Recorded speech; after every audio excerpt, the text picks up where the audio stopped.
I live in New York City, live and work in New York City, in New York City public schools.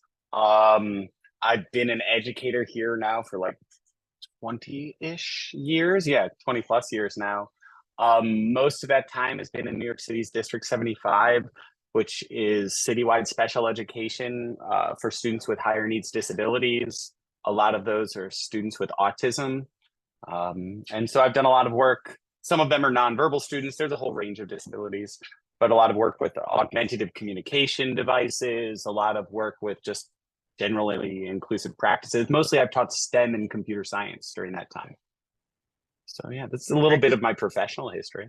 Thank you so much, Sean. Sean, as far as my knowledge is concerned, dealing with these special kids is absolutely is challenging. Same time, someone like you enjoy teaching with those special needs children.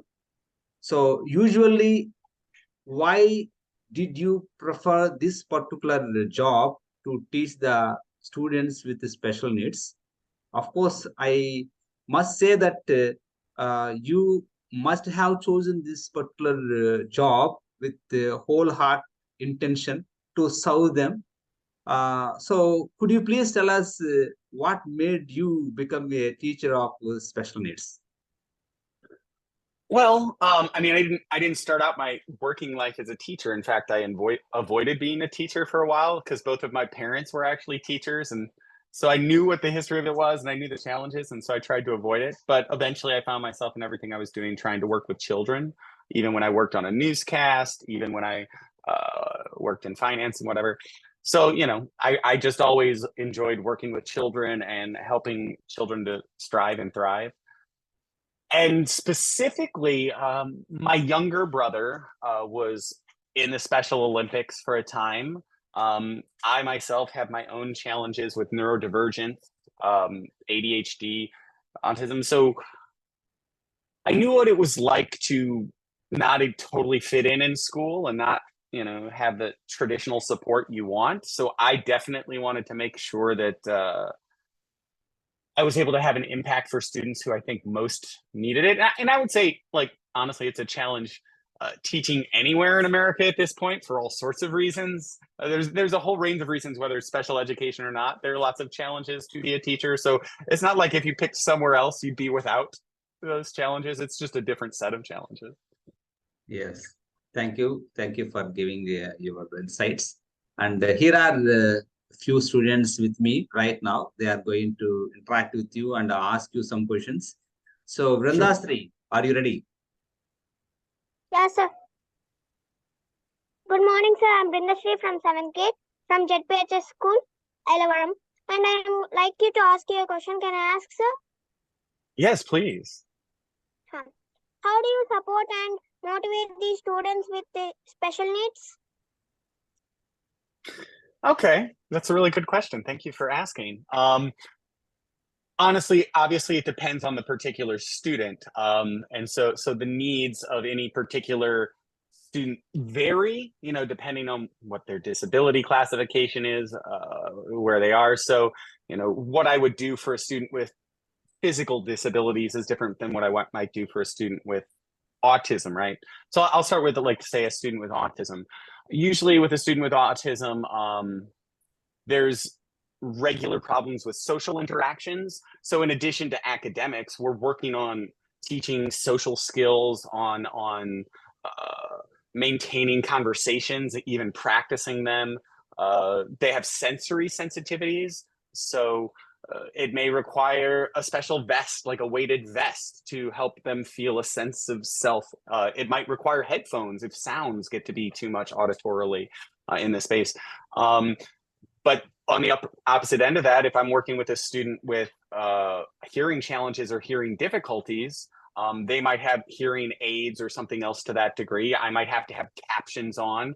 I might have captions on because I have students who are non-native English speakers who might speak Spanish at home or Portuguese or Hindi or whatever it might be. So again, depending on the type of student, the sort of supports differ. Again, for students with autism who might not be verbal, who might not be able to communicate with their mouths, we have communication devices. Back in the day, there used to be these like giant Dynavox things. They're like old technology that are kind of embarrassing to carry around. But nowadays, it can be an iPad or a phone, right? Which everybody's got one, so it doesn't feel weird to have one of those. And they'll use one of those. It might be speak, right, as they type things in on it to communicate for them, or it might be texts that another person could read. And so those are communication systems we use for those sorts of students. As for students with physical disabilities, we'll have like specialized desks. They might have like chair mounted, because they're in a wheelchair, they might have chair mounted devices. And we might even use something for students who have like no mobility below the neck, and basically can only move their head pretty much. So we'll have like eye gaze tracking systems on their computers that can track where their eyes move. We'll have maybe head mounted switches, so where they can use this to like tap a switch to move somewhere on the computer to indicate something, to converse. So again, it depends on the type of challenge that student is faced with. So I guess the point being is it needs to be individualized, and it needs to speak to that particular student need. So you need to know the kid really well. Thank you. Yeah, sure. Yes. Thanks for asking. Sean, you have mentioned that there are many children with different disabilities that you deal every day. So my question here is, after graduation, these kids, do they mingle with the other professionals if at all they get any professional job in any company or something like that? Are they able to cope up with the pressure on per the common people? I will say, there are people who go to regular class, we'll say called general education versus special education, who struggle with some of those same things and maintaining a fulfilling career. And again, it depends on the individual, but I'll give you some really positive examples I've had. One young woman who I worked with, Sarai, who has limited mobility below her upper torso. She's a film editor. So she edits movies and commercials and TVs, and she's really good at it. And she's in there in like Final Cut and all these other editing features. In fact, she was so good that, and she uses a lot of like Apple technology, because Apple has a lot of really great accessibility features, although Microsoft and Google's getting better at that too. But she even like edited a commercial for Apple that aired during the Super Bowl, right? Which is a huge sporting event in this country. So it's like the biggest commercials happen during the Super Bowl in this country. And so she created one of those. She went to Full Sail University, which is a university in Florida that's heavily for like media and industry. So if you're going to be an artist or graphic designer or film editor, as she is, that's a place to go. I will say one other woman I was just working with at this conference we had in ISTE, her name is Jordan Zimmerman. Brilliant young woman. She has autism. She is nonverbal. She doesn't communicate with her mouth. She uses a device to communicate. And she was challenged. She didn't even have a communication device because she wasn't tapped into these systems until she was like 18 years old. But now she's an advocate, a speaker, fighting for her rights. She's spoken at the White House, which is where our president lives. She's had movies and shows and newscasts made about her, not just because she's overcome what she's overcome, but because she is genuinely skilled at all that she does at a level beyond, people without necessarily that disability, because she can empathize with the challenges of all the people she's normally working with. So again, it depends on the people. There will be some people who will be in assisted living centers and may have small jobs working at a grocery store, bagging groceries and things like that. But there are people who achieve at incredibly high levels too. So, just like in normal life, some of us reach at different levels. Same with people with disabilities. There are people who are high achievers, and there are people who live a kind, lovely life and form relationships and families with other people too. So, it's all at a scale. Yeah, thank you so much. Actually, the children with the special disabilities in India, we have a reservation system where these kids are given a special priority, and some jobs are specially reserved for these kids. So do you have that kind of system in your country to reserve some jobs, especially for these gifted children? I won't necessarily say like with industry because of the way that things work here and companies make their own decisions. They're private companies, right? But we do have systems in place to help those people with disabilities get jobs and maintain a home and maintain a career. On the more base level, we have high school training programs for older students, which are job training, on-site job training programs. And again, it can start with simple things where it's working in industry or like bagging groceries at a grocery store, whatever level it needs to be. There are also ways in which we train them, helping them with interviews, helping them with those processes. I've had kids with disabilities who are really good at coding go in and do internships at like Google and stuff. I will say on the other end of that spectrum, for kids who are struggling even more so with that integration, we've had virtual systems to help. So we had this program that uses a sort of Second Life platform, which is like an old game from back in the day with people. But on that platform, we have high school students who are in there learning how to interview virtually, learning how to ride our subways virtually, learning how to live independently virtually, you know, don't leave oily rags by the stove, that kind of stuff. And they learn in that space before they do it in a real world scenario to have that practice first in a place that's not as stressful. So, you know, we build up those skill sets and we work with companies and area spaces that'll reserve, you know, opportunities for these people. Movie theaters are a popular place where people first starting out will go work and they'll, you know, take tickets and get food for people. A lot of service jobs at the lower scale level of it. So yeah, restaurants and movie theaters and grocery stores a lot of times are the beginning stages. But again, it scales up, like I said, students interning at Google. Yeah, thank you so much. And here is another student, Padmaja, over to you. Sure. Padmaja, are you there? Yes, sir. Hello. Hello, sir. Hi. My name is Padmaja. I am an 8th grader from Jilla Pasha School, Ailavaram. I am so glad to interact with you. Now, I would like to ask you a question. Can I ask, sir? Yes, please do. How do you adopt your teaching strategies for students with special needs? Oh, okay. How do I adapt some teaching strategy? Okay, well, there's a terminology here, and sometimes it's misused called like differentiated instruction.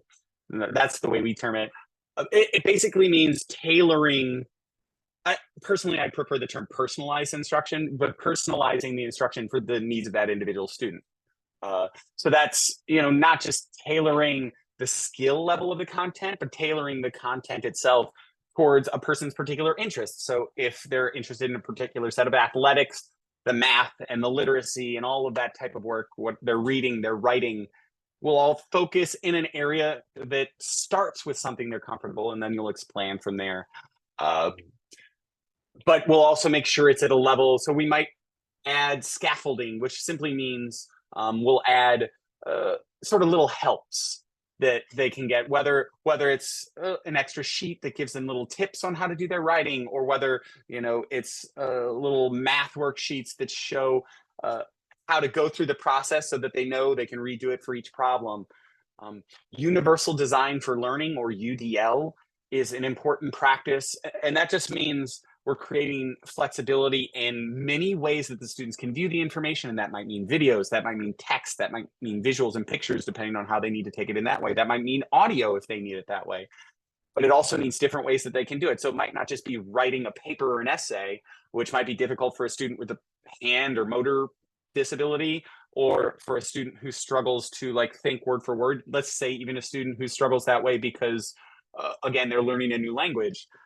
So we might have opportunities that include putting on a play, or making a video, or creating a diorama or image or something of that level, an infographic that will explain what it is the assignment is trying to address. So giving them lots of ways not only to learn the information, but lots of ways to show us that they've learned the information. And obviously technology can play a large part in this. So obviously with technology, you can have screen readers that will read the text and information to them, that will translate it for them if they need it, that will give them picture symbols that show them what the words mean if they don't recall immediately. So all of those are useful helps and supports, again, considering all of their senses, kids who need to see something in a particular way, hear something in a particular way. And then I think one of the biggest ones is just giving them the opportunity to collaborate and work with other students, work with peers who help guide them in this practice. And that also helps, especially for the students with autism, because they're learning to socialize. So having a social project for them, not just the thing that they make is important, whether it's a robot or whatever we're working on, but the socialization that they have to do to make it is just as important. So yeah, Okay, there's a lot. Good morning. How are you, sir? I'm well. How are you, Nithika? I am fine, sir. Thank you. This is Nithika. I am an 8th grader from VVS School, Ailaram. I am so lucky to interact with you. Here, I would like to ask you a question. Here, my question is, what are the main challenges that you often confront with them? How do you address them? Thank you. That's a really good question too. So again, it depends on the type of student that I'm working with. So I'll start again with students with autism because that's the majority of students in District 75. The challenges that come along with students with autism, difficulty with social interactions, even being able to talk to other people, being able to connect, physical contact with other people can be problematic. Communication difficulties, like I said, are big. So communicating with words, not being able to communicate with words at all. Sensory sensitivities, like sensitivity to lights and sounds, repetitive behavior, sometimes called stimming, where it might be a hand flapping behavior or a tick of some sort. Difficulty transitioning, changing from one thing to another, or like normalizing. So let's say it's a person who's able to pour a glass of orange juice in the morning for themselves while they're at home eating breakfast, but they'd have difficulty with lots of noise and things in a cafeteria setting, pouring that same glass of orange juice, right? So these are some of the key, well, also fixations. So they might fixate on something like obsessed with subway trains, right? Like they know everything about subway trains, but don't care about anything else. And if you get them to talk about anything with subway trains, they're disinterested and they might react. So ways we deal with these, difficulty with social interactions, a lot of that is just practicing the different types of social interactions that they'll have. We create structured social activities so that there's a structure and a regimen, and here's what you say and here's what they say. Hello, good morning, how are you today? I am well. In the ways that we might practice with ourselves in the mirror when we're having like a nervous thing when we're meeting somebody new for the first time. With communication difficulties, it could be any number of things. Again, this could be practice too, but for a lot of times for students who struggle the most, it's something called an augmentative communication device, AAC device. Like I described an iPad, where there are different apps you can use, like Touch to Talk or Proloquo, where they tap and it communicates for them because they're not able to communicate this way. But again, still able to carry on full conversations. Sensory sensitivities, it could be any number of things. I myself carry around a little thing with like earplugs in it, just in case things in New York City get a little too noisy for me, and I can always just pop them in if I need it, or in my little AirPods. Sometimes if light is too much, I'll carry some sunglasses, and it seems normal to have headphones in. It seems normal to have sunglasses on most of the time, and people don't necessarily judge you immediately, and that's a big part of it. Being able to cope in a way that doesn't make you seem, quote, weird or different. Right, so you can still remain fitting in. As far as repetitive behaviors, usually they're calming techniques, so a person will stop flapping their hands or something. But sometimes there are ways to do that seem normal. So for example, if I'm a person who likes to tap all the time, well, if I carry around a pair of drumsticks with me, I seem like I'm a drummer and like I'm just practicing my drumming, right, in places where it's appropriate, right? If I'm a person who likes to rock back and forth, I might carry a little sash, and it's normal to do that, right? Here, because it's a scarf that I'm putting around that keeps me tight or something like that, a specific clothing where to prevent them having, where it seems normalized. As far as special interests and fixations, those can be used to benefit. So a kid who's obsessed with subway trains, well, let's gear all that learning towards those subway trains. We'll do math through the subways. We'll do reading and writing through the subways. Maybe they want to go work for the MTA, which is who our underground trains and subway system company is. And so we can gear them towards that, because there's no reason you can't be hyper focused on the awesome work that you want to do. So it's really about redirecting. all those sorts of challenges in a way that can be meaningful and productive for that student. Thank you. Good morning, sir. Good morning. This is Usniya, an 8th grader from ZPH School, Alavaram. Nice to meet you, sir. Nice to meet you too. I have a question, sir. Can I ask? Yes, please do. What is the purpose of individualized education plan? That's a really important question, Isnia. Thank you for asking it. So individualized education plan, or IEP, as it's called for short here, it is a legal document. It's a legal document, and it is a legal requirement and obligation for meeting the needs of students. There are some broader laws here that I think are good models, something called IDEA, or the Individuals with Disabilities Education Act, which basically means, and there's other laws here in this country for people with disabilities that basically mean you have to provide access for people, everybody, regardless of what their disability is. So that's why at the front of a public building, there has to be a ramp and not just stairs for somebody in a wheelchair. That's why if you're going up a certain level of floors in New York, you have to have an elevator in that building if it's a public building, right? If it's a private building, personally, do what you want. But so these are special requirements in the world we live in. It's the same for education. So you can't just not teach a kid because they're blind. You can't just not teach a kid because they're deaf or have a hearing impairment, right? Same for any other physical disabilities or whatever that student may have. And you have to try to meet those needs. So what an IEP does is it describes that student. It really should tell you a story of who that student is even before you meet that student. What their needs are, what their social structure is, what their history is, what they're good at is in there, right? And what they really need to work on. And it does it needs to do it in a measurable way. So it can't just be, they're not great at reading. That's vague. What does that mean? Well, they need to be able to pronounce 10 sight words 80% of the time. They need to be, so it has to be very specific like that. So it is a plan, and it is a description. So it describes who the child is, and it is a plan for them to meet future goals. There's things in there that'll be like testing results, goals for future projects, strategies for how to teach them in a classroom. One of the big ones is related services, which means occupational therapy, helping them move around broadly, physical therapy, hey, learning how to write physically with your hand, speech therapy, if they're capable, learning to talk and sound your words out more precisely. So in whatever challenges they might have verbally, making that happen. And then IEPs are driven by the people involved in them. So yes, that's the school. Yes, that's the legal documents of the state, but that's parents and families too. And parents and families have huge agency in guiding what it is that their child needs. So, it might be a recommendation of a psychologist or a school that this student go into a more restrictive setting. And that just means, hey, this student struggles when in a large group in a regular classroom. Let's put them in a classroom with only 12 kids in it, okay?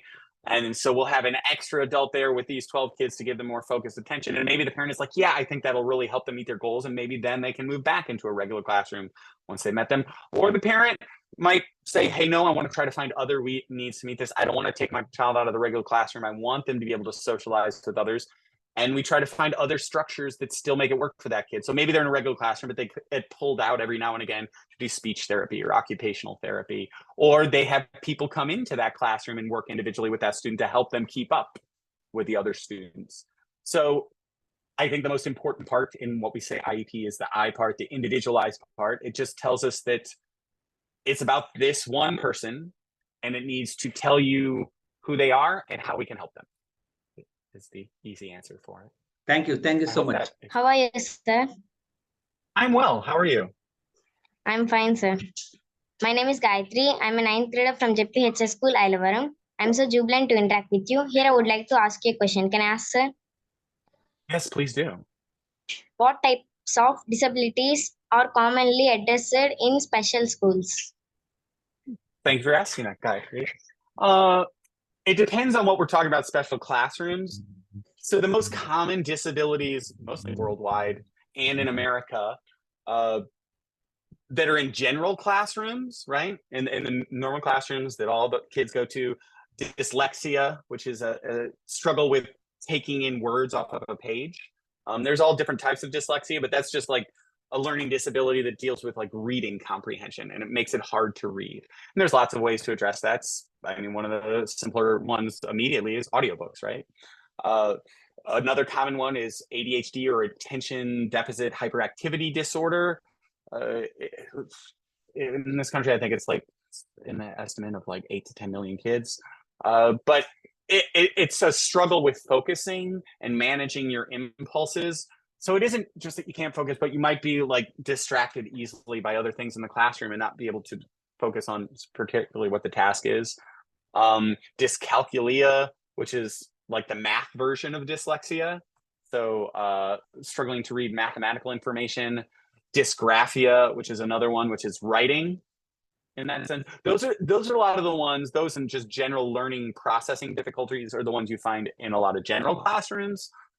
In the world in which I work, District 75, which is for higher needs disabilities, the ones where students tend to be in their own classrooms more than often in the general classroom. Autism is the biggest one. And I described some of the details of what autism is and some of the struggles with that. Physical disabilities are another one, and that's vision impairments, partial blindness, hearing loss, and physical and mobility issues, students in wheelchairs. And another one that's less so, because we're learning more to integrate these students into a general classroom, is a behavioral disorder, which is basically oftentimes students who've been through a traumatic experience in their life, incredibly traumatic experiences, and have difficulty responding to other people in an appropriate way. Yeah.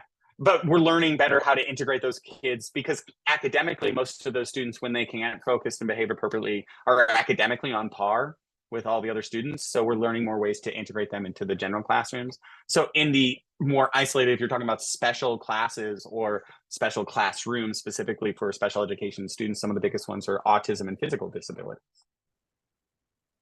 Thank you so much, Sean. Thank you so much, Sean. So before we close this session, I have 1 or 2 questions left. So to deal with these special children, I think you need to coordinate with their parents as well as some special doctors, I think, because these kids sometimes need some help from the doctors. And so same time you need to coordinate with the parents. So with the support of these 2 individuals only, you can make them progress in what you are expecting from them. So in this particular situation, how do you coordinate with the parents and the doctors in making these kids well again and do again?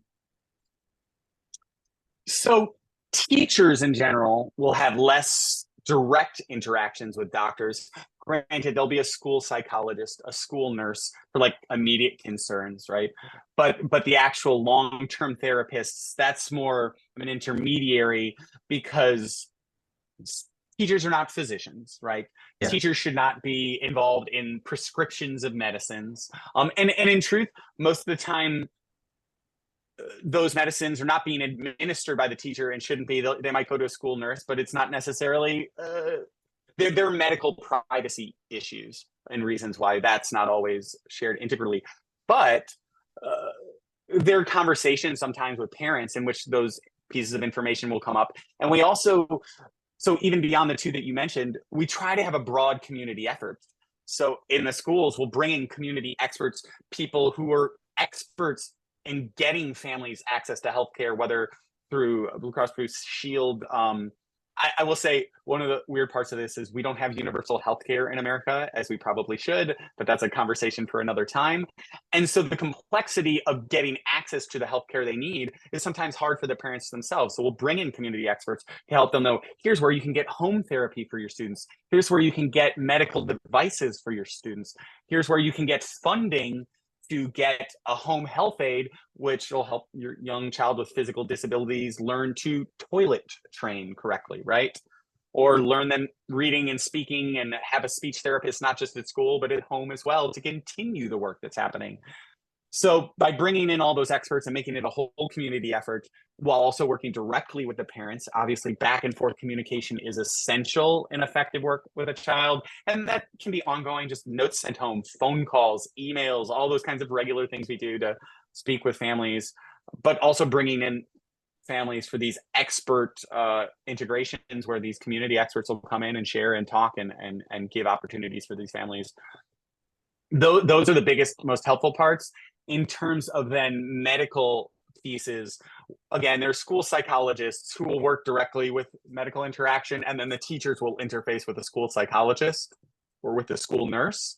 So it's sort of an intermediary process. It's not directly with the physicians, but we will bring in those physician experts for our meetings to work and communicate with the parents. But it's not necessarily, because again, medical privacy, the personal business of all the other staff in the school to know of the details of that student's needs. So there's some integration, but because of the complexities of our medical systems, sometimes there's a step in between. Okay, thank you. Here is my last question. Sure. The teachers, especially working in these schools with the special children, how the teachers are recruited based on their maybe academic activities, are based on their performance in dealing with these special kids? So I will say that is a challenge. I'll say now in America, it's a challenge in general to draw teachers in, period, right? There are shortages of teachers in certain places, not particularly here in New York City, but simply because of the struggles and challenges with teaching after the pandemic, and things have changed and shifted. And so getting anybody to teach is a challenge. Getting somebody to teach in this specific environment is even more of a challenge. Recruiting efforts.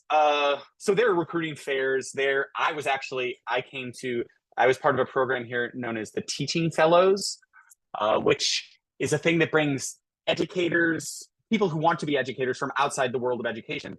So people who are scientists, business people, lawyers, etc., but who are interested in working with kids and wanting to be a teacher. It'll help direct them into the right spaces for them in it. And so that's how I got into education in the first place, 20 years ago, because I came from other fields.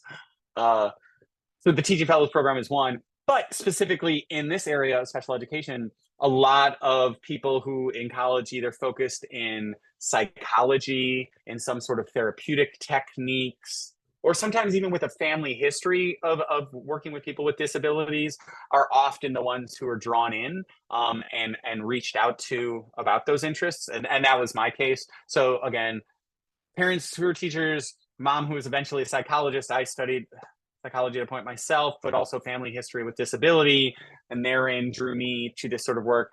On the one positive note, because there's such an intensive need of people to do it, it has a lot of job security, even when there's cuts to education, all sorts of other things, because of those IEPs, because of those legal boundaries. Like there is no shortage of jobs available in special education in America. We end this session. Could you please give me a message to my students? Sure. I will say, ultimately, your goal always, whatever type of group of students you're working with, the goal is to meet every student's need, wherever they're at. And the best way to do that is to know your students well. That's to know them academically, but to know them personally too, right? And to know their family and their community, where they come from, to know their history. And in knowing them well, then you can reach them, you can know what their needs are, and you can help build them into the best human that they can be. So if I can give you no other piece of advice in educating future generations, it's know who it is you're teaching and know them well so you can reach them better. Thank you so much once again.